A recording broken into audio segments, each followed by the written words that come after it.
Cannondale, lads. I'll show you how to do some Paceline work. We'll get onto it. Stay tuned. So we've got the team car pulling alongside, giving the lads a bit of direction. Everyone needs direction in their life. So the team car, director sportif, giving the lads some direction. What's going on this morning, etc. Very hot day. It was almost like 38 degrees Celsius already. It was maybe 10 or 11 p.m. a.m. in the morning. Very hot day. I was pretty knackered. This is in January, where I rode 6,545 kilometres. I just done like 260 k's the day before. I was pretty rooted, but thought might make some good GoPro footage. So I tacked on the back of Team Cannondale. They don't mind because they could see that I could ride a bike as well.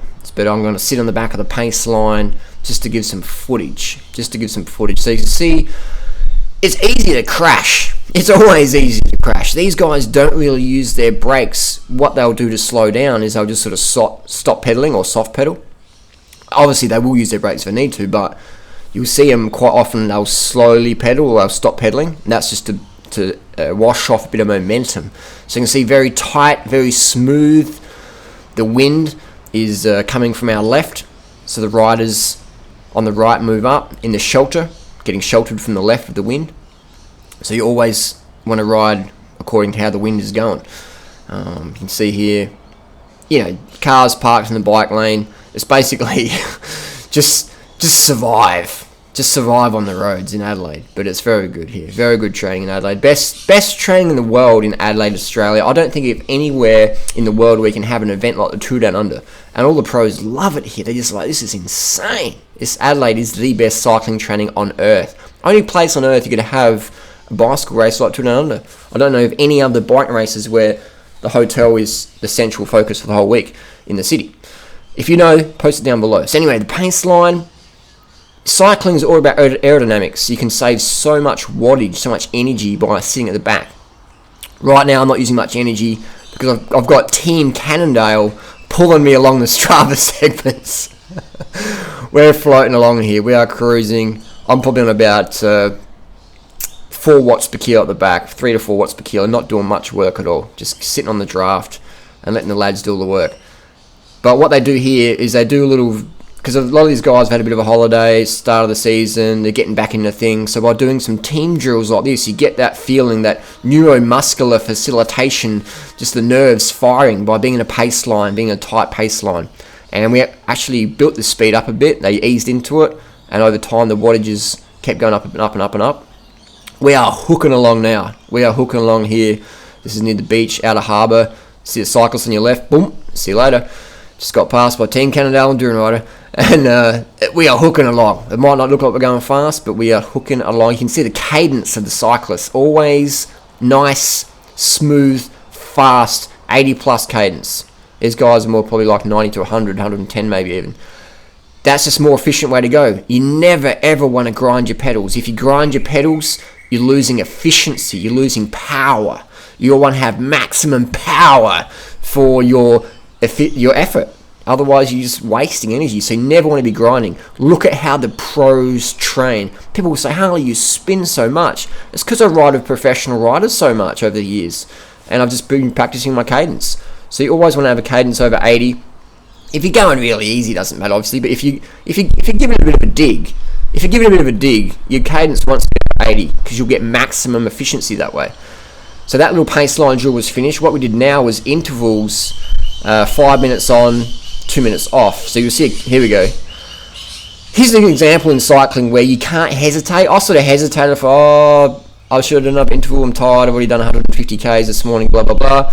And then I thought, fuck it, I'll have a go.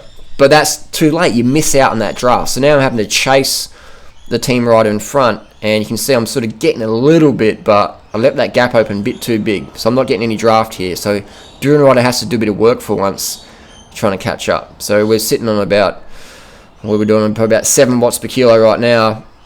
Maybe 8 watts per kilo, trying to hook back on. We can pass 2 triathletes coming up. Here we go. So they were hooking along too, but we were like zooming. We were zooming along here. This was hard. It's always hard work to catch a pro rider, but eventually I did, and we started the next interval. Cruising along here, Military Road. These guys are fit. I mean, professional rider, what I notice is that their mentality, they just fucking get it done. That's a big thing I've learned with training professional riders, Tour de France level riders, is just the mentality. Just harden the fuck up and do it. It's pretty much what I've learned. It's pretty cool. Because you see a lot of these guys aren't mega ripped this time of year or whatever, but their attitude, that's the one thing I've learned from pro athletes, pro riders, is just the mentality, man. Just harden the fuck up and get it done. That's what really I enjoy that aspect of riding with these guys, just how much they can push themselves, just how much they can push themselves. So this guy's still doing his interval, saying to the guys, come on lads, what are you doing? Another thing here is motor pacing. This is a skill the riders do to get used to sitting behind the team car at speed. There's a police car there just checking the clearances all right. Motor pacing, very dangerous. Very dangerous. Here's another interval we're doing along here. And what we did is we staggered the riders out. So it has a game of chasey, basically. You had to try and chase the rider in front of you, and the rider in front is trying not to get caught. So it's pretty cool. It's basically chasey on the bike.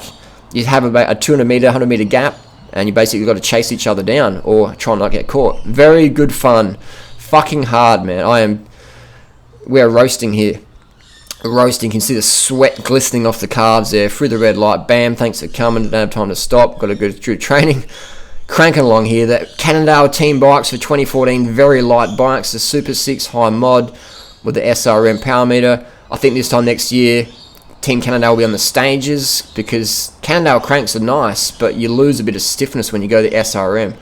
So I'm pretty sure the Cannondale team will be on the stages cycling power meter next year. It's only 14 grams versus 400 grams for SRM. Roundabout. Look at that tight line. Pro cycling, it's all about millimeters and centimeters. Watts here and there. It's just about getting the marginal gains. So I can see that I wouldn't want to be a pro rider. I couldn't be a pro rider because I couldn't go downhill at 100k an hour with no safety gear. Just the risks you take as a professional rider is insane. Look at this, watch that, bam, I'll do a replay of that. This is what I'm talking about. Professional rider, Tour de France level rider, almost crashes at 50k an hour. Look at that, hits the pedal, skids the back wheel out, doesn't even blink a fucking eyelid, keeps on riding. Harden the fuck up, people, harden up.